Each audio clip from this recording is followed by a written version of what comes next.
In this podcast, we will be discussing sensitive topics such as sexual assault. It is important to take care of yourself while listening. Help is available through your local rape crisis center, and you can visit MCASA.org for more information on how to be connected.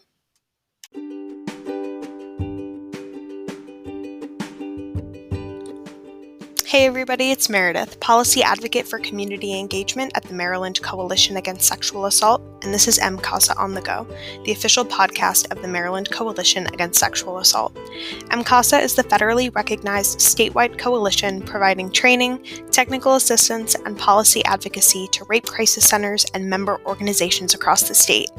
MCASA also provides direct legal services to survivors through our Sexual Assault Legal Institute. In this podcast series, we will be discussing topics including but not limited to sexual violence prevention and response, legal issues surrounding sexual violence, and highlighting services available for survivors across the state. In this episode, I take a walk down memory lane to tell you a little bit about what MCASA has been up to during the past year.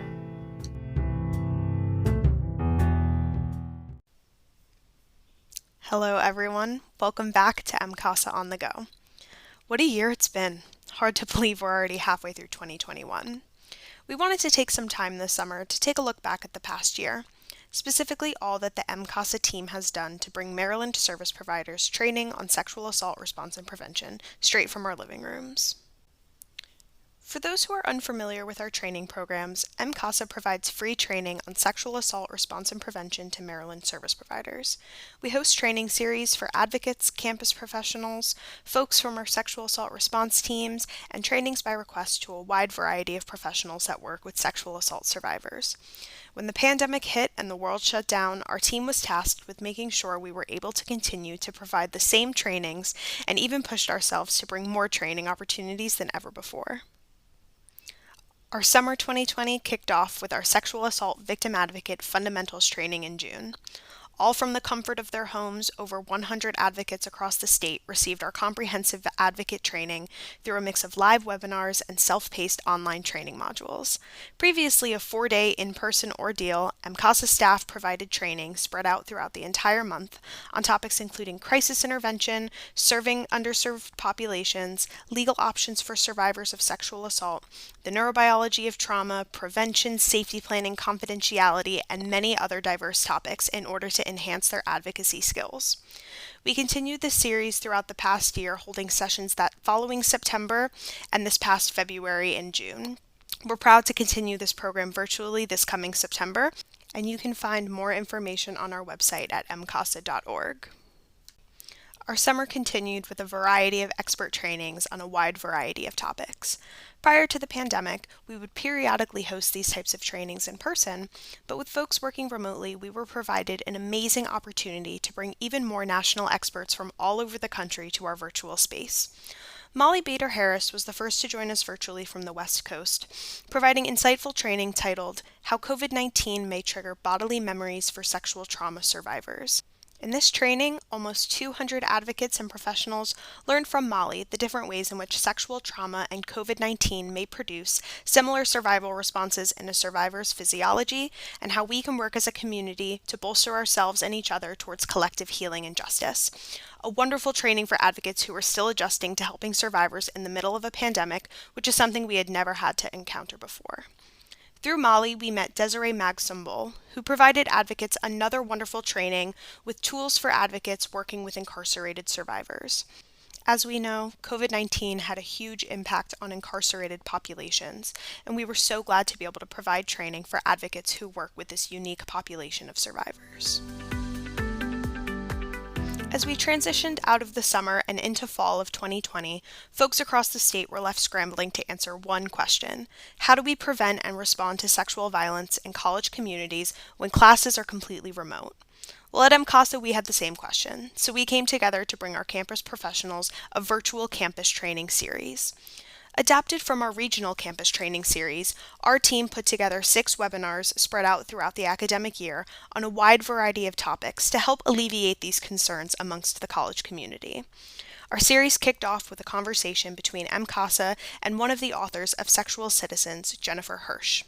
In this discussion, Jennifer discussed sexual assault as a public health crisis and revealed the social ecosystem that makes sexual assault a predictable element of life on college campuses. We discussed sexual projects, sexual citizenship, and sexual geographies, providing new language for understanding the forces that shape young people's sexual relationships.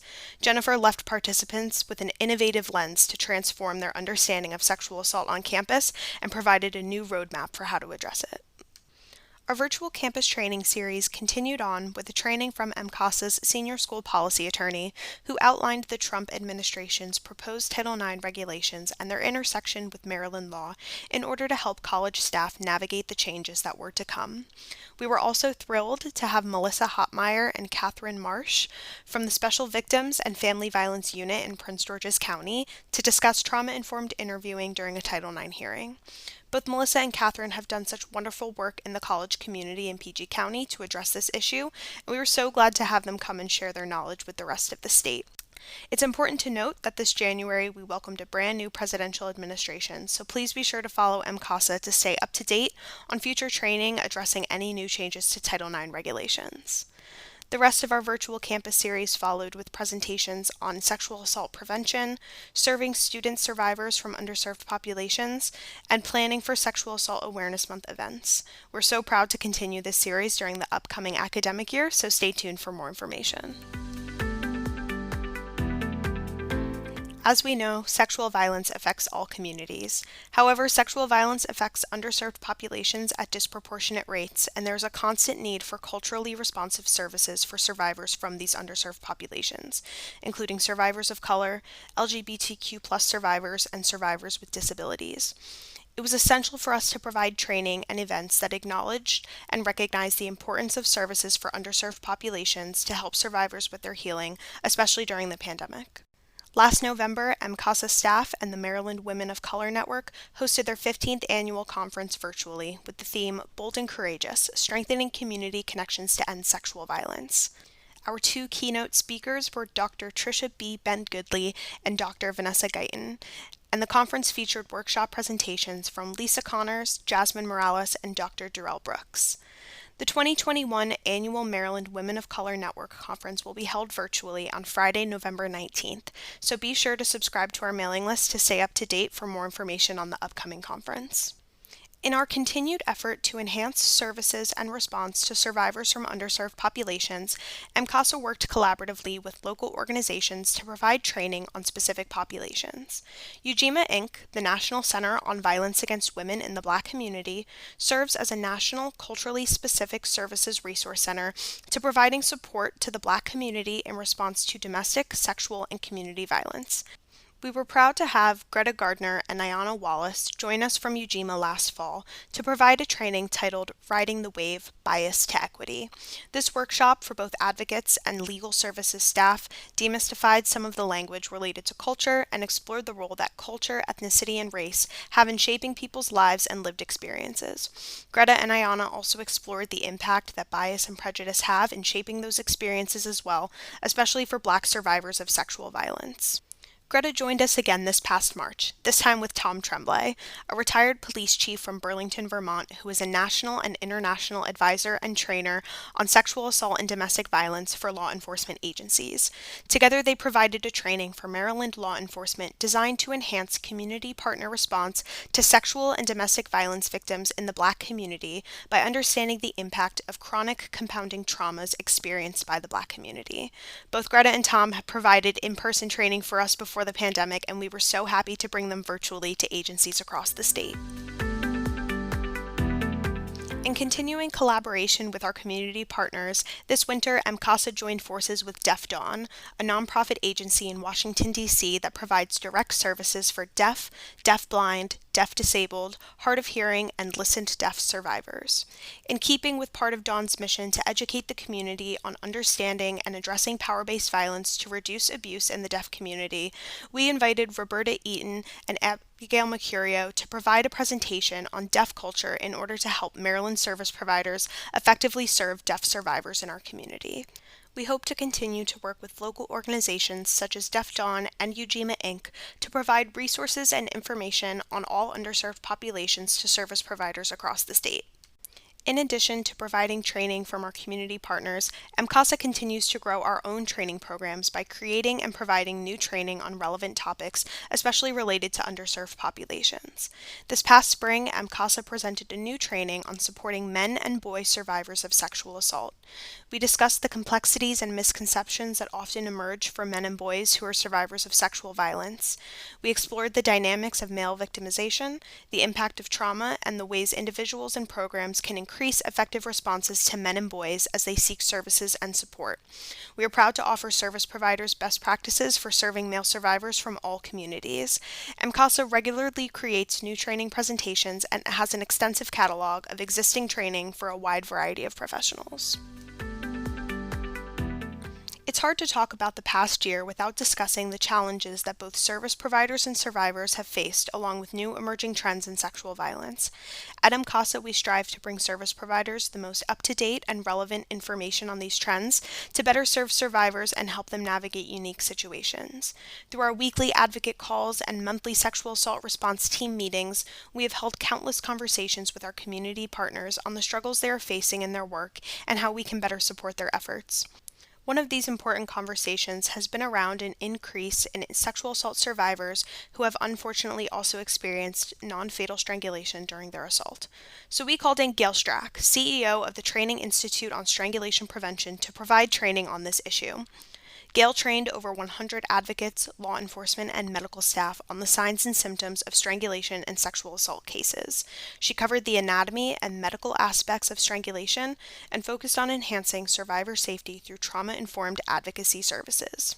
MCASA continues to hold these conversations with our community partners and will continue to find ways to support their work by providing relevant training on emerging trends in sexual violence. Another concern for survivors and service providers was safety in the digital world. We know people are connecting online now more than ever, especially over the past year. And while technology has been a wonderful and useful way for us to connect with friends and family during the pandemic, there has been an unfortunate increase in technology-enabled abuse, especially for survivors of sexual assault and vulnerable populations such as children and older adults.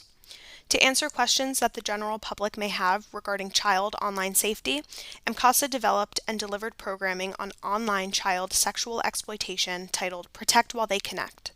The program outlined steps that caregivers can take to help reduce online abuse and have conversations with children about safe internet use. Still, there are many conversations happening around digital abuse and safety, and that's why we are so excited to be hosting a webinar presented by Adam Dodge, founder of End Technology Enabled Abuse, or NTAB, next month. The webinar will take place on August 18th, 2021. Participants can expect to learn how to define technology-enabled abuse and common forms of digital abuse, as well as identifying red flags of digital abuse.